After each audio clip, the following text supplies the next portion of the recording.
DRG Kids. ఈ కథ పేరు 9 శిలలు. ఎన్నో సంవత్సరాల క్రితం రతన్గఢ్ రాజ్యంలో చిత్రసేనని ఒక శిల్పి ఉండేవారు. ఆయన చేసిన శిల్పాలన్నీ నిజంగానే ప్రాణాలతో ఉన్నట్టు ఉంటాయి. అది మనతో ఇప్పుడు మాట్లాడడం మొదలు పెడుతుందేమో అనిపిస్తుంది. అందరి నోట ఆయన శిలల మాటే. అంతర్జాతీయంగా ఆ శిలల్ని చూడ్డానికి అందరూ వస్తారు. ఆయన ఎంతో గొప్ప కళాకారుడు. రాజ్యంలో ఆయనకి ఎంతో మర్యాద కూడా ఉంది. ఇలా జరుగుతున్నప్పుడు ఒకసారి కోటలో మహారాజా ఏం చెప్పారంటే, చిత్రసేన్ లాంటి ఒక కళాకారుడు మన రాజ్యంలో ఉండడం నిజంగా మన అదృష్టం. మన ఖ్యాతి ఎన్నో దేశాలు వ్యాపిస్తుంది. అతని వల్ల మన రాజ్యానికి గౌరవం దక్కుతుంది. అవును మహారాజా, చిత్రసేనన్ లాంటి ఒక వ్యక్తి మన ఊర్లో ఎక్కడా లేరు మహారాజా. ఆయన మన రాజ్యంలో ఉండడం మనకది చాలా మంచి విషయం.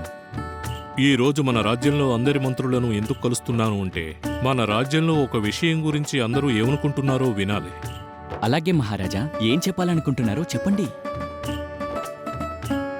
మన రాజ్య కళాకారుడు చిత్రసేన్ ఎంతో గౌరవాన్ని సంపాదించాడు. అందువల్ల చిత్రసేన్ని మన నవరత్నాలలో ఒకరిగా నియమిస్తున్నాను. ఏమంటారు మంత్రివర్య? మీరేం చెప్పదలుచుకున్నారు? మహారాజా, మీరు మంచి నిర్ణయం తీసుకున్నారు. మన రాజ్యానికి ఇది ఖచ్చితంగా ఎంతో గర్వంగా ఉంటుంది. రాజ్యంలో ఉన్న వాళ్ళందరూ ఇందుకు ఒప్పుకున్నారు. మహారాజు ఏమన్నారంటే, మహారాజా, నేను మీకు ఎంతో రుణపడి ఉన్నాను. ఆ తర్వాత చిత్రసేన్ గురించి అందరూ ఎంతో మాట్లాడడం మొదలుపెట్టారు. అన్ని చోట్ల ఆయన గురించే మాట్లాడుతూ ఉన్నారు. రతన్గఢ్ ప్రజలకి వాళ్ల కళాకారుడంటే ఎంతో మర్యాద ఉండేది. ఇలాగే ఒకరోజు కొంతమంది ఆయన గురించి మాట్లాడుతున్నప్పుడు, విన్నావా నువ్వు? మహారాజా చిత్రసేనని నవరత్నంలో ఒకరి చేశారంట. అవునవును, మహారాజు గారు మంచి నిర్ణయమే తీసుకున్నారు. మన చిత్రసేనుడి వల్ల విదేశాల్లో కూడా మన ఊరికి మంచి పేరు వచ్చింది. ఇలా అందరూ చిత్రసేన్ గురించి మాట్లాడుతూ ఉన్నారు. కాని పోను పోను చిత్రసేన్లో అహంకారం పెరిగిపోయింది. రాజ్యంలో ఉన్న వాళ్లందరితో ఇలాగే సంబోధిస్తూ ఉండేవారు. ఒకరోజు ఒక విషయం గురించి దర్బార్లో అందరూ మాట్లాడుకుంటున్నప్పుడు, ఏంటి చిత్రసేన వారు, ఈ విషయం గురించి మీరేమనుకుంటున్నారు? మీరనుకున్నది చెప్పండి. మంత్రి గారు, ఇలాంటి అనవసరమైన విషయాల గురించి నేను మాట్లాడను. అది మాత్రమే కాదు, అది నా పని కాదు. నా సమయం ఎంతో విలువైనది. వెళ్ళొస్తాను. చిత్రసేన్ నమస్కారం పెట్టేసి అక్కడి నుంచి బయలుదేరిపోయారు.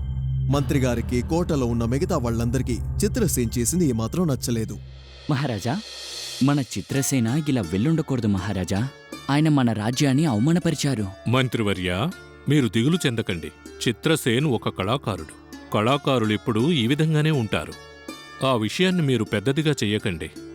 మహారాజు చెప్పింది విని కోటలో ఉన్న వాళ్లందరూ నిశ్శబ్దంగా అయిపోతారు. కాని చిత్రసేన్ లోపల మాత్రం అహంకారం మాత్రం పెరుగుతూనే ఉంది. ఒకరోజు ఒకతను చిత్రసేన్ దగ్గరికి వచ్చారు. చిత్రసేన గారు, నాకొక అందమైన శిల్పాన్ని చెక్కిస్తారా? చూడండి కేశవ్ గారు, దేవుళ్ల విగ్రహాలని చేయడానికి ఇక్కడ ఈ ఊళ్ళో చాలా మంది ఉన్నారు. మీరు దీనికోసం నా దగ్గరికి రావాల్సిన అవసరం లేదు. మీరు చెప్పేది నిజమే. శిల్పాన్ని చెక్కేవాళ్ళు చాలా మంది ఉంటారు. కాని మీలా అసలు ఇక్కడ ఎవరు శిల్పాలు చెక్కలేరు. నిజమే, కానీ అందుకు నాకు ఇప్పుడు సమయం లేదు. రేపు నేను ఎన్నో విగ్రహాలు చేయాలి. నాకు సమయం దొరికినప్పుడు చెప్తాను, అప్పుడు రండి. కేశవ్ అక్కడి నుంచి బాధతో బయలుదేరిపోయారు. స్వర్గంలో ఉన్న యమరాజు వీటన్నిటినీ గమనిస్తూ ఉన్నారు. ఆయన విశ్వకర్మతో ఏమన్నారంటే, ఇతనికి అహంకారం చాలా ఎక్కువైంది. ఇతనికి పేరు ప్రతిష్టలు మొదలైన దగ్గర నుంచి ఆయనలో ఉన్న గర్వం పెరిగిపోతూ ఉంది. ఇటువంటి ఒక అహంకారం మీలో కూడా నేనెప్పుడూ చూడలేదు. మనిషికి ఉండే పెద్ద లోపం ఇదే కదా. ఎవరికి మంచి పేరు, డబ్బు లభిస్తాయో వాళ్ళకి పొగరు కూడా ఎక్కువ అవుతుంది. అయితే అతన్ని స్వర్గానికి పిలుద్దామా? చిత్రసేన్ చేసేది చూస్తుంటే భూమిలో ఆయన సమయం ముగిస్తుందని నాకు అనిపిస్తోంది. ఎవరి మాటను ఆయన వినిపించుకునేలా లేరు. అలా అయితే నేనే అతన్ని ఇక్కడికి తీసుకొస్తాను, చూడండి. యమరాజా చిత్రసేన్ని స్వర్గానికి తీసుకువెళ్లడానికి నిర్ణయించుకున్నారు. కాని దీని గురించి ఏమాత్రం తెలియని చిత్రసేన్ ఇక్కడ దర్బార్లో కూర్చునున్నారు. ఈ రోజు మన రాజ్యంలోకి ఒక స్వామీజీ వచ్చారు. ఇది మన అందరికీ ఎంతో సంతోషకరమైన విషయం. మహారాజా, నేనొక సాధారణమైన మనిషినే. భగవంతుడు నాకు ఏ జ్ఞానాన్నైతే ఇచ్చారో దాన్ని నేను అందరికీ అందిస్తున్నాను. స్వామీజీ, మీరు భవిష్యత్తు గురించి చెప్పింది ఇప్పటివరకు తప్పలేదు. ఈ రాజ్యానికి ఒక గొప్ప కళాకారుడు వస్తాడని మీరే చెప్పారు. అది కూడా నిజమైంది. నేను చాలా సంతోషంగా ఉన్నాను మహారాజా. మీరు ఆశించినట్టుగా అన్నీ జరుగుతాయి. నా ఆశీర్వాదం మీకెప్పటికీ తోడుగా ఉంటుంది. స్వామి, నా భవిష్యత్తు ఎలా ఉంటుంది? మీ పేరు 4 దిక్కులా మారుమోగుతుంది. అక్కడ ఉన్న వాళ్ళందరూ వాళ్ళ భవిష్యత్తు గురించి తెలుసుకోవాలని ఆతృతగా ఉన్నారు. కానీ భవిష్యత్తు గురించి పట్టించుకోకుండా నిర్లక్ష్యంగా చిత్రసేన ఆయన చోటులో కదలకుండా కూర్చుని ఇక్కడ ఏమాత్రం పట్టించుకోలేదు. మహారాజు అందుకేమన్నారంటే, చిత్రసేన్, మీ భవిష్యత్తు గురించి మీరు తెలుసుకుంటారా? మహారాజా, నా భవిష్యత్తుని నేనే నిర్ణయించుకుంటాను. ఇంతవరకు నాకు ఏవైతే దక్కాయో అవి నేను కష్టపడిన దానికి నిదర్శనం. నా భవిష్యత్తుని ఎవరూ సరిగా చెప్పలేరు. ఈ విషయం అక్కడ దర్బార్లో ఉన్న వాళ్ళందర్నీ బాధించింది. కాని అప్పుడు స్వామి నవ్వుతూ ఏమన్నారంటే, మీరు చెప్పేది నిజమైన విషయమే. భవిష్యత్తుని మీరే సృష్టించుకోగలుగుతారు. కానీ రాబోయే ఆ భవిష్యత్తులో ఏం జరగబోతోందో మీరు ఊహించగలరా? తెలుసు. భవిష్యత్తులో నా పేరు మారుమ్రోగుతుంది. దేశ విదేశాల్లో అందరు నా పేరు చెప్పుకుంటారు. అప్పుడు ధనంతో పాటు పేరు కూడా ఎక్కువ అవుతుంది. విదేశాల్లో మీ గురించి ఈ రోజుకి మాట్లాడుకుంటూనే ఉన్నారు. పేరు ప్రతిష్టలు మీ దగ్గర అనుకున్న దానికంటే ఎక్కువే ఉన్నాయి. మీకు తెలియని ఒక విషయాన్ని నేను మీకు తెలియజేద్దాం అనుకుంటున్నాను. నాకు తెలియని ఒక విషయమా? ఆ విషయం ఏంటో తెలుసుకోవచ్చా? వివరంగా చెప్పండి. అది చెప్పడానికి మీ చేతిలో ఉన్న రేఖలు చూస్తేనే కదా చెప్పగలను. చిత్రసేన, మీరు స్వామీజీకి మీ చేయిని చూపించండి. మహారాజు చెప్పిన మాట చిత్రసేన్ విన్నారు. ఆయన చేతిరేఖల్ని స్వామికి చూపించారు. అప్పుడు ఆ స్వామి ఏమన్నారంటే, ఇది అసంభవం. ఏమైంది స్వామి? ఎందుకలా అంటున్నారు? మహారాజా, నేను ఏం చూస్తున్నానంటే ఇక్కడి నుంచి 21 రోజుల తర్వాత ఇతను మరణిస్తాడు. ఇది విన్న వెంటనే అందరూ నిశ్శబ్దంగా అయిపోతారు. మీరేమంటున్నారు స్వామి? నేను చెప్పేది నిజమే మహారాజా. ఇక్కడి నుంచి సరిగ్గా 21వ రోజు అర్ధరాత్రి అతని మరణం తథ్యం. వెంటనే చిత్రసేన కూడా కంగారు మొదలైపోయింది. కాని ఆయనకున్న అహంకారంతో, మీ మాటలు నేను నమ్మను. నేనిప్పుడు ఆరోగ్యంగానే ఉన్నాను. ఈయన చెప్పినట్టు ఎలా జరుగుతుంది? మీ చేతి రేఖలు ఏం చెప్తున్నాయో అదే నేను చెప్పాను. చెప్పేసి స్వామి బయలుదేరిపోయారు. రోజులు కూడా గడిచిపోతున్నాయి. కాని ఇంకొక వైపు చిత్రసేన్ మనసులో భయం కూడా పెరిగిపోతోంది. యమరాజునే మోసం చేద్దామని ఆయన ఒక నిర్ణయానికొచ్చారు. నాకు మృత్యు రావడం అంత తేలిక కాదు.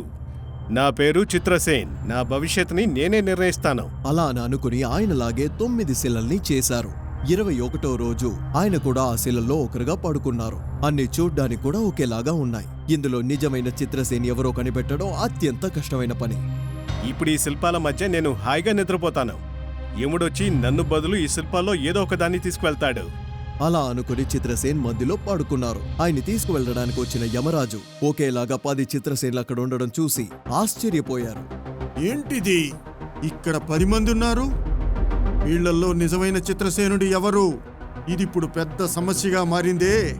వేరే ఒక చిత్రసేనుడిని తీసుకువెళ్ళిపోతే చాలా పెద్ద దారుణం జరుగుతుంది. యమరాజు కాసేపు ఆలోచించిన తర్వాత హఠాత్తుగా ఒక ఆలోచన వచ్చి ఏమన్నారంటే, నన్ను మోసం చేయడానికి నువ్వు గొప్ప పథకమే వేశావు చిత్రసేన. కానీ నీ శిలలలో నువ్వు ఒక తప్పు చేశావు. ఆ పొరపాటేంటో నేను కనిపెట్టాను. ఆ ఒక్క మాట విన్న వెంటనే చిత్రసేన్ లేచి కూర్చుని ఏమైంది అని అడిగారు. ఎందుకంటే లోపం ఉంది అన్న మాటని ఆయన అంగీకరించలేకపోయారు. అప్పుడు ఆయన ఏమన్నారంటే, వీటిలో ఏం తప్పు కనిపెట్టారు? చిత్రసేన, నీ అహంకారమే ఒకరోజు నీ అంతానికి దారి తీస్తుంది. ఈ రోజు నువ్వు అదే చేశావు. నువ్వు లేచుండకపోతే నిజమైన చిత్రసేనుడు ఎవరో నేను కనిపెట్టి ఉండేవాణ్ణి కాదు. నీ అహంకారం వల్లే నువ్వు ఇప్పుడు మరణించబోతున్నావు. నాతో వచ్చేయ్. ఆ తర్వాత యమరాజు చిత్రసేని తీసుకుని వెళ్లిపోయారు. అందుకనే ఎప్పుడు అంటారు, అహంకారం ఉండడం మంచిది కాదు.